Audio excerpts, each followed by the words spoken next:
Hey guys, कैसे हैं आप सभी लोग।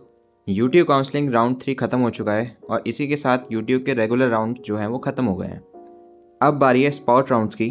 तो स्पॉट राउंड शुरू होने जा रहा है आज से। आज दिन में 1 बजे से स्पॉट राउंड शुरू हो जाएंगे और जिन भी बच्चों को उनकी सीट नहीं मिली है या फिर जिन भी बच्चों को अपग्रेड चाहिए सीट में या फिर कॉलेज में, वो इन राउंड्स में पार्टिसिपेट कर सकते हैं।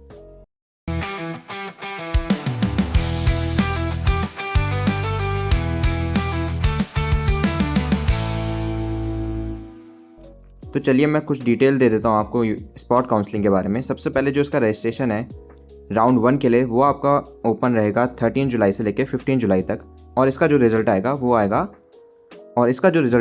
वो आपका 18 जुलाई को आएगा। उसके बाद सेकेंड राउंड शुरू होता है 22 जुलाई से और वो रहेगा आपका 24 जुलाई तक।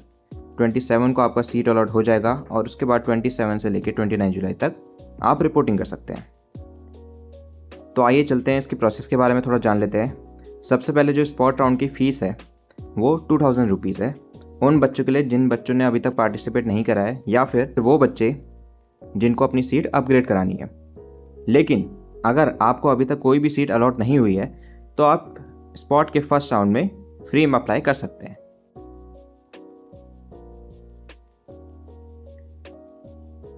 जो पेमेंट होगी वो आपकी ऑनलाइन रहेगी और जैसे कि फर्स्ट राउंड 13 से लेकर 15 जुलाई तक का है तो उसके बीच आपको पेमेंट करके अपनी प्रेफरेंस फिल करनी होगी।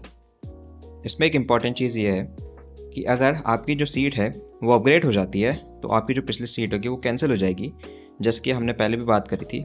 लेकिन जैसे कि आप एडमिशन ले चुके होंगे राउंड 3 में, तो उसके लिए आपको इंस्टीट्यूट से बात करनी पड़ेगी। आपके रिफंड प्रोसेस जो भी है वो आपको इंस्टीट्यूट या फिर जो भी आपका कॉलेज है उसको मेल करना होगा। इसमें यूट्यूब आपका अकाउंटेबल नहीं होगा, आपको अपने इंस्टीट्यूट से ही बात करनी होगी रिफ़ंड के लिए।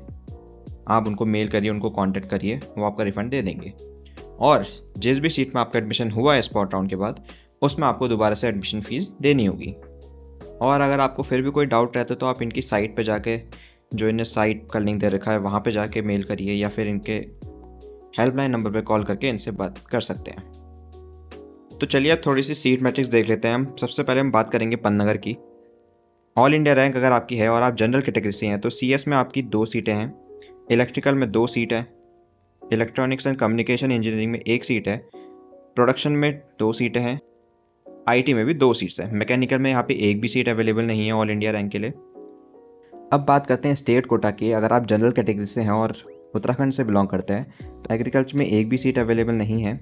सेकेंड, सिविल इंजीनियरिंग में आपकी 2 सीटें हैं, कंप्यूटर साइंस में 3 सीटें अवेलेबल हैं और वैसे ही इलेक्ट्रिकल में भी 3 सीटें हैं। इसके बाद इलेक्ट्रॉनिक्स एंड कम्युनिकेशन इंजीनियरिंग में आपको 1 सीट मिल जाएगी और प्रोडक्शन में आपकी 5 सीटें अवेलेबल हैं और IT में 3 सीट्स। और लास्टली जो मैकेनिकल है उसमें आपको 1 ही सीट मिलेगी। मैकेनिकल की इस बार कम सीटें बची हैं। प्रोडक्शन और इलेक्ट्रिकल में काफ़ी सीट्स हैं इस बार। अब बात करते हैं Bipin Tripathi Kumaon institute of technology की।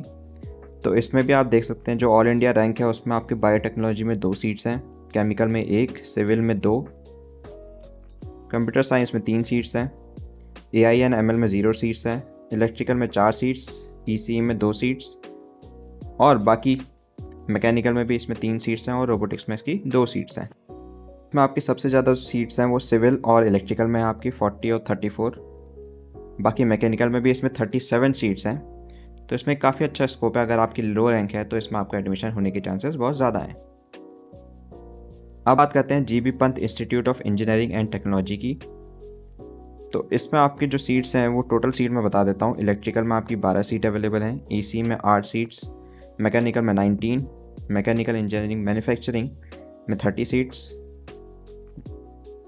और बाकी बायोटेक में आपकी 38 सीट्स हैं, सिविल में 13, CS में बस 9 सीट्स और AI ML में भी बस 9 सीट्स अवेलेबल हैं। तो यार मैं यही कहूँगा, अगर आपकी जैसे कैटेगरी है और अगर मान लीजिए आपकी कोई कैटेगरी है जिसमें कोई सीट्स आपकी अवेलेबल नहीं है तो चिंता करने की ज़रूरत नहीं है। आप जो compete करेंगे वो आप जनरल सीट के थ्रू ही करेंगे। मान लीजिए जैसे कि आपकी सीट जो है वो EWS की है और EWS की आपकी कोई भी सीट आपकी प्रेफरेंस बैच में नहीं मिलती है तो उसमें टेंशन लेने की बात नहीं है। अगर EWS में सीट नहीं होगी तो आपका जो सिलेक्शन प्रोसेस होगा वो जनरल कैटेगरी से होगा, क्योंकि जनरल कैटेगरी जो है वो अनरिजर्व्ड होती है। अनरिजर्व मतलब वो सबके लिए ओपन होती है।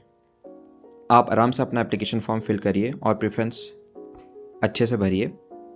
बाकी अगर कोई भी अगर आपको डाउट है, चैनल को लाइक और सब्सक्राइब करना ना भूलें। Thank you so much for watching.